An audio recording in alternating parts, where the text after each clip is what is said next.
বিশ্বনবী একবার ছাগলের রান খাচ্ছিলেন, রান খেতে খেতে বিশ্বনবী বলেন, আনা সাইয়্যিদুন নাসি ইয়াউমাল কিয়ামা, আমি কিয়ামতের দিন সর্বশ্রেষ্ঠ হব, মানুষের মধ্যে সর্বশ্রেষ্ঠ সেরা আমি বিশ্বনবী। বিশ্বনবী বলেন সেদিনটা বড্ড ভয়ঙ্কর, সেদিন কেউ কারো কোনো উপকারে আসবে না, বন্ধু বন্ধুর কাজে আসবে না, স্ত্রী স্বামীর উপকারে আসবে না, স্বামী স্ত্রীর উপকারে আসবে না, পীর সাহেব মুরিদরে বাঁচাতে পারবে না, মুরিদ পীর সাহেবরে বাঁচাতে পারবে না, নেতা কর্মীর পরিচয় দিবে না, কর্মী নেতার পরিচয় দিবে না, ভাই বোনকে চিনবে না, বোন ভাইকে চিনবে না, বাবা তার সন্তানকে চিনবে না, মেয়েকে দেখে মা দৌড়ে দৌড়ে পালাবে।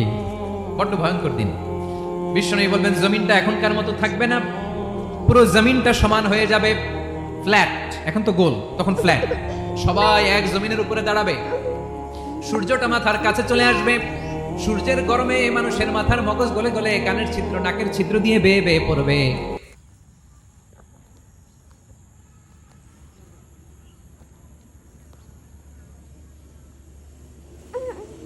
Aduh, titi hamba be.